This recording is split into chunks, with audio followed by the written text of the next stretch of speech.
नमस्कार विद्यार्थी मित्रांनो, डॉक्टर सुशील स्पॉटलाईट या आपल्या यूट्यूब चॅनलवर तुमचं सर्वांचं स्वागत आहे. आज आपण 15 सप्टेंबर 2020च्या चालू घडामोडींचं विश्लेषण बघणार आहोत. तत्पूर्वी डॉक्टर सुशील स्पॉटलाईटला टेलिग्रामवर फॉलो करण्यासाठी डिस्क्रिप्शनमधली लिंक तुम्ही वापरू शकता. फेसबुकवर आपला ग्रुप आहे, तिथेही फॉलो करू शकता. तर बघूयात 15 सप्टेंबरच्या चालू घडामोडींचं विश्लेषण.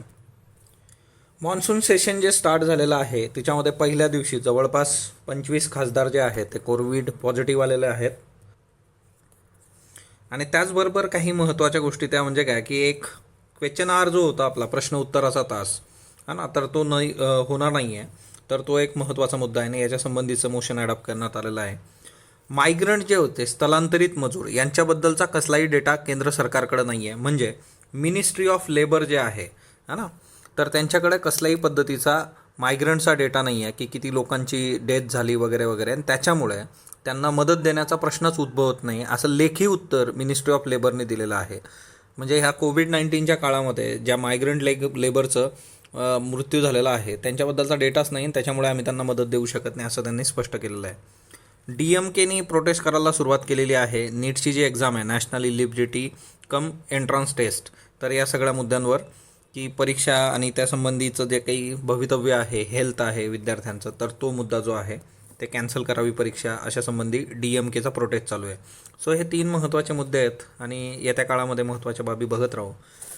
हरिवंश नारायण सिंह यांची राज्यसभेच्या उपसभापती फेरनिवड झालेली आहे आणि याच्या आधी 2018मध्येही ते उपसभापती होते हरिवंश नारायण सिंह. आता हे भाजप प्रणित राष्ट्रीय लोकशाही आघाडीचे आहे, NDAचे उमेदवार आणि जनता दल संयुक्तचे खासदार आहेत. ते आता नितीश कुमार यांचे आहेत आणि जनता दल संयुक्तचे खासदार सलग दुसऱ्यांदा हे राज्यसभेच्या उपसभापतीपदी त्यांची निवड झालेली आहे. आवाजी मतदानाने त्यांची निवड करण्यात आली. आवाजी मतदान जस्ट फॉर्मॅलिटी असते हा ना, प्रत्येकाने हो यस नो आणि तिच्यात ते करून टाकतात. काय त्याच्यात माहीत असतं की कोणाकडे बहुमत आहे. पण आवाजी मतदानावर डिबेट्स पण बऱ्याचदा होतात की ज्यावेळेस सरकारला शंका असते की हे वर्क होऊ शकत नाही त्यावेळेस पण आवाजी मतदानाचा गैरवापर केला जातो. विरोधकांच्या वतीने राष्ट्रीय जनता दलाचे मनोज झा होते आणि त्यांनी त्या हरिवंश यांना आव्हान दिलं होतं, परंतु ते वर्क नाही आलेलं. 2018पासून हे हरिवंश राज्यसभेचे उपसभापती होते आणि मग त्यांची टर्म संपली होती, पण जून 2020मध्ये परत राज्यसभेच्या निवडणुकीमध्ये त्यांना उमेदवारी देण्यात आली होती. त्याच्यानंतर कार्ल फिश हा शास्त्रज्ञ आहे ज्यांनी मधमाशांची भाषा शोधली होती. मधमाशा एकमेकांशी कसं कम्युनिकेट करतात. आणि कार्ल फिश हा शास्त्रज्ञ जो होता त्यांनी 1973मध्ये त्याला यासाठी नोबेल पारितोषिकसुद्धा मिळालं होतं. म्हणजे उदाहरणार्थ ठुमका नृत्य काय आहे तर वेगल डान्स म्हटलं जातं याला. मधमाशी काय करते की इंग्रजीचा 8 आकार जो आहे तर तिच्यामध्ये डान्स करत असते असं या हिच्यामध्ये ना, व्हर्टिकल नाही ते हॉरिझॉन्टली. आणि हिच्यामधून ते त्यांचं जे उदर आहे ॲबडोमेन ते डावीकडे उजवीकडे हेलकावे देऊन ते नाचतात आणि हिच्यातून अन्नसाठा कुठं आहे, त्याची दिशा कुठली आहे, ते किती अंतर आहे, विपुलता किती आहे, या गोष्टी दर्शवल्या जातात. झेब्रा जो आहे त्या झेब्र्यामध्ये ध्वनी संकेताव्यतिरिक्त कानांचं डोक्याजवळ आणणं वैमनस्य तर दूर नेणं मित्रत्वाचं संकेत आहे. म्हणजे एकतर मधमाशांच्या बाबतीत ठीक आहे, पण बाकीचे प्राणीही एकमेकांशी जे काही संवाद साधत असतात ध्वनी संकेताच्या पलीकडं. तर झेब्रा जर तुम्ही बघितला, त्यांनी जर डोक्यावरचे जसे कान आहे ते कान जर डोक्याजवळ आणले, एकमेकांच्या जवळ आणले, तर याचा अर्थ होतो की वैमनस्य, आणि जर दूर नेले तर मित्रत्वाचे संकेत असतात. श्वान कुलातील प्राणी जे आहेत तर मस्तक तुकवून हा ना, तर ते समोरच्याला संदेश देतात. तर वानर जो असतो तो जबडा सैल सोडून आपली कृती बतावणीची आहे की नाटकी आहे हे सुचवत असतो. सो वेगवेगळे प्राणी आहेत आणि यांच्याबद्दल जर सजीवांची भाषा किंवा प्राण्यांची भाषा जाणून घेतली तर तिच्यातून आपण अजून बायोडायव्हर्सिटीने त्या गोष्टी प्रॉपरली वर्क करू शकतो. अमेरिकन ओपन जे आहे 2020 तिच्यामध्ये डॉमिनिक थीम जो आहे पुरुष एकेरीचा विजेतेपद त्याला मिळालेलं आहे. डॉमिनिक थीम ऑस्ट्रेलियाचा खेळाडू आहे आणि जर्मनीच्या अलेक्झांडर झ्वेरेवचा पराभव त्यांनी केलेला आहे. अमेरिकन ओपन 2020 पुरुष एकेरीचं विजेतेपद पटकवलेलं आहे. डॉमिनिक याच्या आधी 3 वेळा फायनलमध्ये होता, परंतु त्याला ते मिळालं नव्हतं. याच्यावर आधारित एक एडिटोरियल पण आहे आजचं, जे आपल्याला पण लागू होतं, तर ते आपण बघणार आहोत. आता मारिन चिलीनंतर तब्बल 6 वर्षानंतर 2014 नंतर अमेरिकन स्पर्धेला नवीन विजेता मिळाला आहे. अदरवाईज 30 लोक होती, फेडरल, जोकोविच, नदाल. आणि 2014 नंतर 2020मध्ये एक 6 वर्षाच्या कालावधीनंतर नवीन विजेता मिळालेला आहे. हा ना, याचं सगळं श्रेय जे जातं ते कोविड-19ला जातं. तेही बघूयात आपण. आणि डोमनिकचं पहिलं ग्रँड स्लॅम आहे हे, तर ते एक लक्षात ठेवा. जाफर गुलाम मंसुरी, तुम्ही सोशल मीडियावर बघितलं असेल, यांचे बरेचसे व्हिडिओसुद्धा आहेत. जाफर गुलाम मंसुरी मुंबईतले प्रसिद्ध, मुंबईमधली प्रसिद्ध जाफरभाई दिल्ली दरबार बिर्याणी जी आहे त्याचे सर्वेसर्वा होते, यांचं निधन झालेलं आहे. त्याच्यानंतर समलंगी विवाह जे आहेत, सेम सेक्स मॅरेजेस, त्याला केंद्र सरकारनी अमान्य केलेलं आहे, की केंद्र सरकारची न्यायालयात जी भूमिका आहे की समलिंगी विवाह आम्हाला मान्य नाही, गे अँड लेस्बियन एकाच है ना. तर 14 सप्टेंबर 2020ला केंद्र सरकारने ही जी बाब आहे ती दिल्ली उच्च न्यायालयासमोर ठेवली. कारण दिल्ली उच्च न्यायालयामध्ये एक जनहित याचिका दाखल करण्यात आली, जिच्यावर सुनावणी चालू आहे, की समलिंगी विवाहांना हिंदू विवाह कायद्यानुसार आणि विशेष विवाह कायद्यानुसार मान्यता देण्याचे निर्देश देण्यात यावे, असं म्हटलेलं आहे या याचिकेमध्ये. स्पेशल मॅरेज ॲक्ट जो असतो आणि हिंदू मॅरेज ॲक्ट, या दोघांमध्ये समलिंगी विवाहांना मान्यता देण्यात यावी. आता याच्या आधी जो निकाल दिलेला आहे सुप्रीम कोर्टाने, तो एक होता की जे काही थर्ड जेंडरच्या बाबतीत होता, की थर्ड जेंडर हे जेंडर म्हणून त्याला कन्सिडर करण्यात यावं, है ना. थर्ड जेंडरला प्रॉपर जेंडरचा दर्जा देण्यात आला होता, तर तो एक मुद्दा होता. पण आता हा जो मुद्दा आहे हा मॅरेजचा आहे, की सेम सेक्स मॅरेजेस, है ना. तर ते भारतामध्ये कशा पद्धतीने आता येत्या काळात डील होईल, कारण गव्हर्नमेंटनी तरी या गोष्टीला विरोध दर्शवलेला आहे.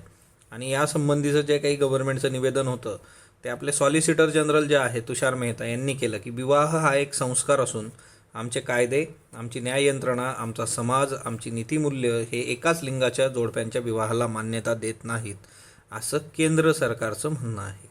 ओके. आणि हे सॉलिसिटर जनरल. आता सॉलिसिटर जनरल काय असतो, मी तुम्हाला मागेही एकदा सांगितलं होतं, की आता हे जे पदं येत असतात लगेच तुम्ही पॉलिटीमधून ही गोष्ट बघितली पाहिजे. तर ह्या काही बेसिक गोष्टी आहेत. आता हे जे आहे की US ओपन जे आहे, तर US ओपनमध्ये जे काही 2 विजेते आहेत आता, की नाओमी ओसाका काल आपण बघितलं होतं, डोमनिक थीम जो आहे की तो आज आपण बघितला. तर यांनी डोमनिक थीमने त्याचं पहिलं ग्रँड स्लॅम आणि नाओमीनी तिचं तिसरं ग्रँड स्लॅम जे आहे ते जिंकलेलं आहे. आता ह्या सर्व याच्यामध्ये की कोविड-19च्या काळामध्ये सगळ्यात महत्त्वाची गोष्ट काय होती, की कुठल्या कुठल्या गोष्टी मॅटर करत होत्या. की एकीकडं बघा तुम्ही, रॉजर फेडरर जो आहे किंवा राफेल नदाल आहे किंवा जोकोविच जो आहे, तो जगातला नंबर 1ला जोकोविच आहे. म्हणजे हे आलटून पालटून 3 लोक जे काय असलं ते घरी घेऊन जायचे, रॉजर फेडरर, राफेल नदाल, है ना, आणि नोवाक जोकोविच. पण ह्या तिघींची अब्सेंटी होती इथं. म्हणजे रॉजर फेडरर आणि राफेल नदाल तर ते आलेच नाहीत. आणि दुसरं म्हणजे जोकोविचचं आपण बघितलं होतं की त्यांनी तो बॉल मारला आणि तो रेफरीला लागला आणि त्याला मग बाद करण्यात आलं तिथून, हा ना. तर त्याचं तो काही फेडररचं जे काही ऑल टाईम रेकॉर्ड आहे 20 ग्रँड स्लॅमचं ते चेस करतो आहे. आणि या याच्यामध्ये मोठ्या प्रमाणावर त्याला एक मोठा लॉस झाला, अदरवाईज नोवाक जोकोविच कदाचित हे घेऊन गेला असता. पण या सर्व याच्यामध्ये कुठल्या गोष्टी मॅटर करतात, की म्हणजे एक तर आहे की या सर्व याच्यामध्ये काही बेसिक गोष्टी होत्या, की महिलांचा असेल किंवा पुरुषांचा असेल, की एक तर एक्स्ट्रा ऑर्डिनरी टाईम आहे, कोविड-19 आहे, त्याच्यानंतर strength of the competition. Okay. हे फक्त काय बॅरोमीटर नव्हतं, याच्यामध्ये सगळ्यात महत्त्वाची गोष्ट होती एक तर तुमचं ट्रॅव्हलिंग, तुम्ही दुसरीकडं ट्रॅव्हल करत होता.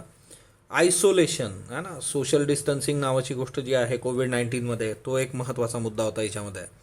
त्याच्यानंतर दुसरी महत्त्वाची गोष्ट की परसिस्टन्स थ्रेट, म्हणजे एकतर तुम्हाला थ्रेट होतं की कधीही तुम्हाला कोविड होऊ शकतो. म्हणजे बघा आत्ताची परिस्थिती अशी आहे की आपण 100% आयसोलेट राहू शकत नाही आणि कधी ना कधी आपल्याला कोविड होऊ शकतो.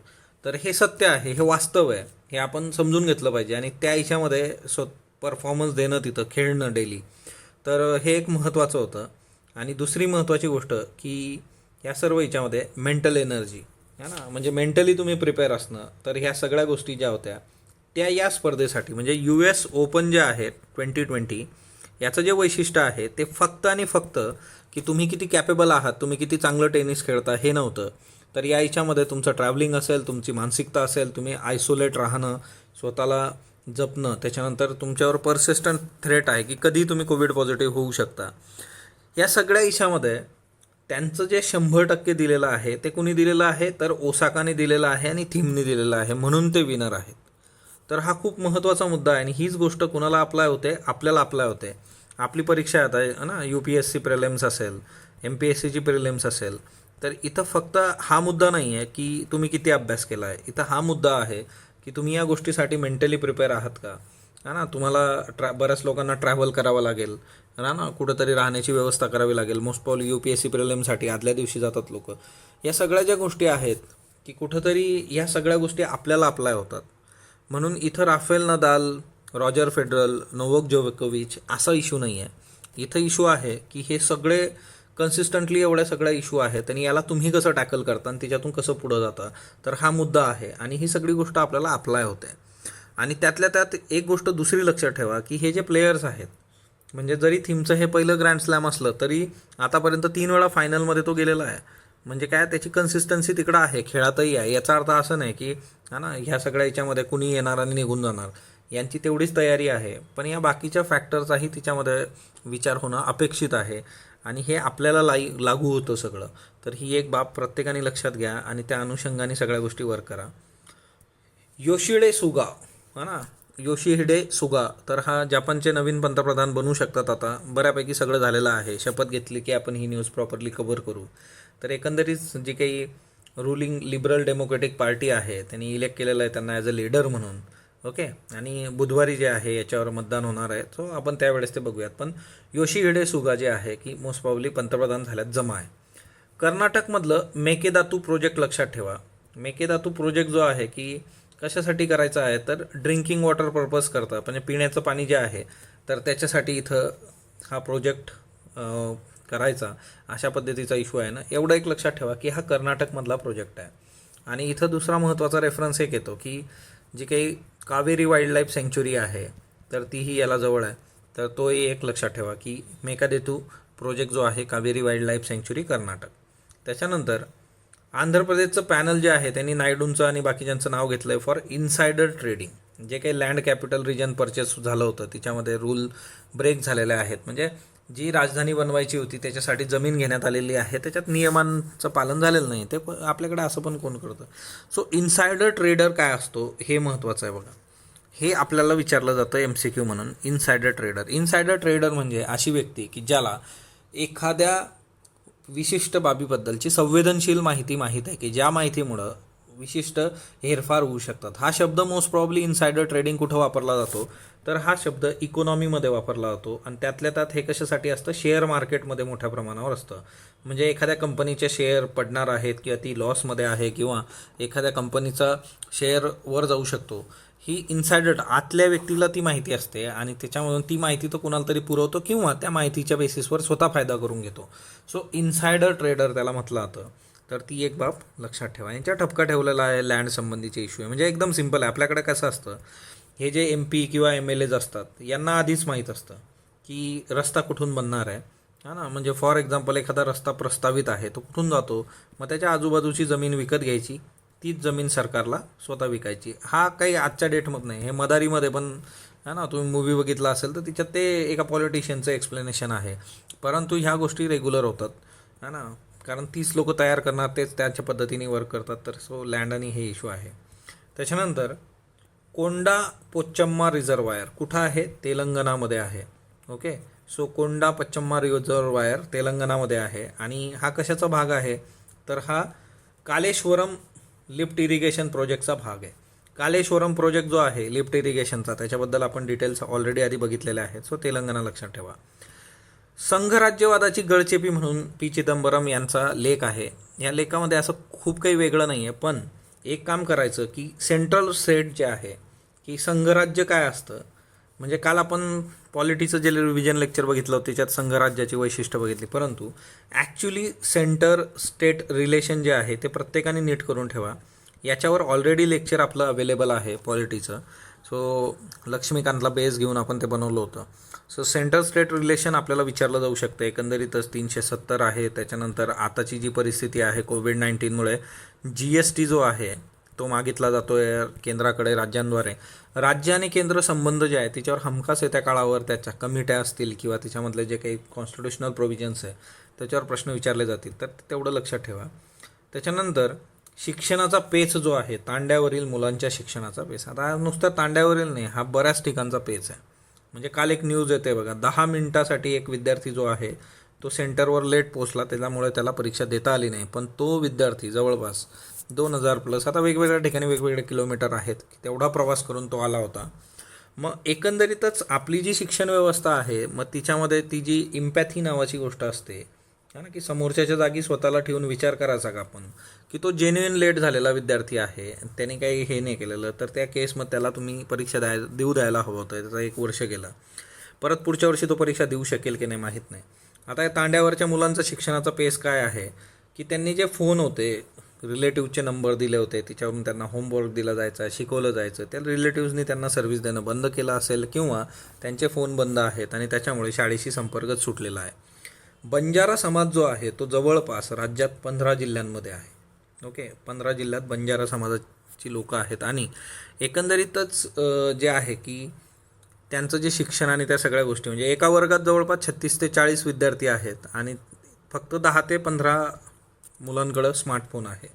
मग आता ह्या सगळ्या ह्याच्यामध्ये की ज्या आश्रमशाळा आहेत किंवा मग वेगवेगळ्या ठिकाणी विद्यार्थी राहतात गावात, हां, तर हे अमरावतीमधली परिस्थिती आहे.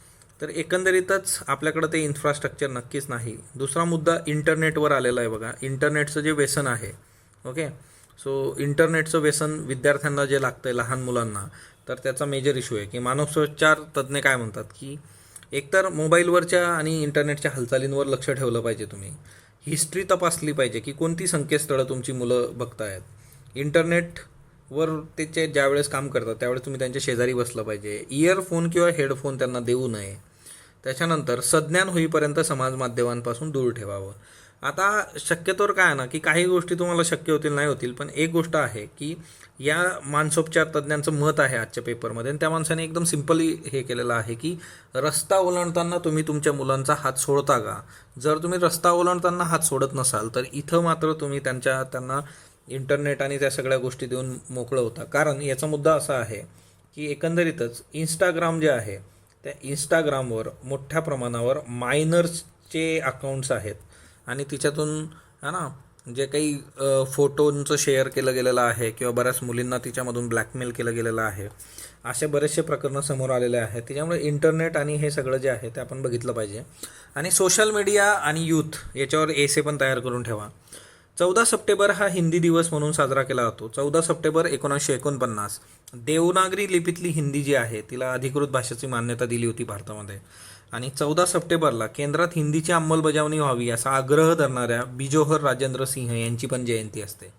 या 14 सप्टेंबरला जे आहे कुमारस्वामी जे आहेत, तर कुमारस्वामींनी आक्षेप घेतलेला आहे. कुमारस्वामींनी म्हटलेलं आहे की बाबा मग एकतर तुम्ही सर्व भाषांचे दिवस साजरे करा, फक्त हिंदी भाषेचा दिवस साजरा करण्यात काय पॉईंट आहे वगैरे. सो दाक्षिणात्येच्यामध्ये याला विरोध आधीपासून हिंदीला होता आणि ते मत पण आलं होतं. सो 14 सप्टेंबर हिंदी दिवस. आता तुम्ही मला सांगा बरं, मराठी भाषेचा दिवस कधी असतो? धनंजय महतो हे प्रसिद्ध छाऊ नर्तक आहेत. आता छाऊ नर्तनाशी संबंधित एक व्यक्तीचं निधन झालं होतं काही दिवसांपूर्वी, आपण न्यूज बघितली होती. सराईकेला छाऊ प्रकारातले होते ते. आता हा छाऊ नृत्य जो आहे याच्यामध्ये आक्रमकता, शरणागती, आनंद, दुःख या भावनांना त्यांनी इंट्रोड्यूस केलं होतं धनंजय महतो यांनी. धमसा आणि सनई या वाद्यांचाही वापर त्याच्यात केला गेला. छाऊ नृत्याचा वारसा त्यांना त्यांच्या वडील पेलाराम महतो यांच्याकडून मिळाला होता. तर छाऊ नृत्य जे आहे त्याचे डिटेल्स तुम्ही मला देणार आहात, कारण छाऊ नृत्य मी खूप डिटेलमध्ये, म्हणजे जेवढे छाऊ नृत्याचे डिटेल्स आपल्याला मिळतात ते घेतलेले होते सगळे. सो तुम्ही कमेंट बॉक्समध्ये छाऊ नृत्याचे डिटेल्स मला देणार आहात. त्याच्यानंतर दुसरी महत्त्वाची गोष्ट की अलेक्सी नवाल्नी खूपच चर्चेत असणारं हे व्यक्तिमत्व आहे. रशियातले विरोधी नेते आहेत आणि नोविचोक नावाचं विष यांना दिलेलं आहे. आता रशियातले विरोधी नेते आणि पुतिन यांचे खंदेविरोधक आहेत ते. अलेक्सी नवाल्नी यांना सोव्हिएतच्या काळामध्ये उपलब्ध असणारं विष जे होतं नोविचोक, या विषाचा प्रयोग त्यांच्यावर झालेला आहे. जर्मनीमध्ये ते उपचार करण्यासाठी गेले होते. जर्मनीने फ्रान्स आणि स्वीडनला या संबंधीचे जे काही नमुने होते ते पाठवलेले आहे आणि जर्मनीच्या निष्कर्षाचा तटस्थ आढावा घेण्यासाठी सांगितलेला आहे. सो जर्मनीने फ्रान्स आणि स्वीडनला याच्यावर स्वतःचं मत व्यक्त करण्यासाठी नमुने पाठवले आहेत. बघू त्या येतात त्याच्यात काय होतं. पण अलेक्सी यांच्यावर उपचारासाठी त्यांना 20 ऑगस्टला जर्मनीत नेण्यात आलं होतं आणि जर्मनीने रशियाला म्हटलेलं आहे की तुम्ही यासंबंधी तपास केला पाहिजे. रशिया म्हटलं की आधी आम्हाला प्रूफ द्या मग करू. का त्यांनीच केलेलं आहे ते विशेष नाही. पुतिनला विरोध करणं म्हणजे विशेष संपून जातो. हा ना. म्हणजे नॉर्थ कोरियाचं किम जॉन उम वगैरे काय ना, की ते काम कमी करतं, धुराळा जास्त करतं. हे पुतीन असं आहे की काहीच कळत नाही कोणाला, ना धुराळा ना धूर ना आग, है ना, काम झालेलं असतं, राग पण सापडत नाही. पॅलेस्टाईन 15 सप्टेंबर 2020 काळा दिवस म्हणून त्यांनी डिक्लेअर केलं. का? तर इस्रायलचा UAE आणि बहरीन बरोबर नॉर्मलायझेशन अकॉर्ड होतं आहे, की संबंध पूर्ववत करणं, है ना, एक नॉर्मल संबंध ठेवायचे देशांमध्ये, त्याच्यासाठीचा हा करार आहे आणि अमेरिकेने यासाठी मध्यस्थी केलेली आहे. तर अरब लोकांच्या पाठीत खंजीर खुपसल्याची भावना पॅलेस्टाईनने व्यक्त केलेली आहे आणि 15 सप्टेंबर हा काळा दिवस म्हणून घोषित केला पॅलेस्टाईनने. तर नॉर्मलायझेशन अकॉर्ड तेच आहे, दोन्ही देशांमधले संबंध चांगले करायचे. कालचे प्रश्न बघा. संयुक्त राष्ट्राच्या आमसभेत मंजूर झालेल्या कोविड बहुराष्ट्रीय सहकार्य ठरावाबद्दल. आता 193 पैकी 190 देश पाठिंबा देतील का बरं? म्हणजे जर तुम्ही रेग्युलर वाचत असाल तर तिच्यातून तुम्हाला लक्षात येतं की हे जे आहे तर याच्यात काही मुद्दा नाही आहे. इस्रायलने ठरावाच्या विरोधात मतदान केलं, बरोबर आहे. अमेरिका आणि इस्रायल, हंगेरी युक्रेन तटस्थ होते, सो ब आणि क बरोबर आहे. त्याच्यानंतर माधव कोंडविलकर यांच्याबद्दल योग्य विधान. मुक्काम पोस्ट देवाचे घोटणे आत्मकथन आहे, बरोबर. मुंबई कोकणातल्या दलित कामगारांची व्यथा साहित्यात मांडली, बरोबर आहे, दोन्ही योग्य आहे. नाथुला कुठं आहे? तर सिक्कीममध्ये, आपण मॅप बघितला होता. Mutual logistic support agreement MLSA भारताने कोणत्या देशाबरोबर केलं आहे? ऑस्ट्रेलिया. विदेशी मदत नियमन कायद्यानुसार नोंदणी किती वर्षांसाठी ग्राह्य असते? 5 वर्ष. त्याच्यानंतर आजचे प्रश्न घ्या. Right down the challenges of education sector arises due to कोविड-19. Challenges in front of education sector, suggest some measures to curb it. कसं त्याला ओव्हरकम करायचं तेही सांगा, 10 मार्क. त्याच्यानंतर MPSC essay आहे कोविड-19 अँड न्यू नॉर्मल. कोविड-19 न्यू नॉर्मल 400 शब्द. आजचे प्रश्न घ्या. व्हेनिस चित्रपट महोत्सवामध्ये योग्य विधान निवडा. दी डिसायपल चित्रपटाला गोल्डन लायन पुरस्कार मिळाला. नोमॅडलँड चित्रपटास उत्कृष्ट पटकथेचा पुरस्कार मिळाला. फक्त ब यापैकी नाही. अमेरिकन ओपन 2020 महिला एकेरीचं विजेतेपद नाओमी ओसाकाला मिळालं आहे. ओसाकाने वर्णद्वेषात बळी पडलेल्या व्यक्तींच्या नावाच्या मुखपट्ट्या वापरल्या होत्या. फक्त बिनचूक, फक्त ब बिनचूक, दोन्ही बिनचूक, दोन्ही चूक. लोकसभेच्या उपसभापतीच्या निवडणुकीची तारीख कोण निश्चित करतो? राष्ट्रपती, सभापती, लोकसभा, सरन्यायाधीश, पंतप्रधान. चौथा प्रश्न. भारतात कर्करोगाच्या रुग्णांमध्ये गेल्या 5 वर्षात सलग वाढ दिसून येते आहे. कर्करोग, तंबाखूजन्य व्यसने 27% रोगाला कारणीभूत आहेत. फक्त अयोग्य, फक्त ब योग्य, दोन्ही योग्य, दोन्ही अयोग्य. ओणम सण कोणत्या राज्यात साजरा होतो? तर ओणम तमिळनाडू, उत्तराखंड, केरळ, गुजरात. कुठं साजरा होतो ते तुम्ही सांगणार आहात. स्पॉटलाईटला जो तुम्ही प्रतिसाद देता त्याबद्दल मी आपला आभारी आहे. स्पॉटलाईटला लाईक करा, शेअर करा, सबस्क्राईब करा. धन्यवाद विद्यार्थी मित्रांनो.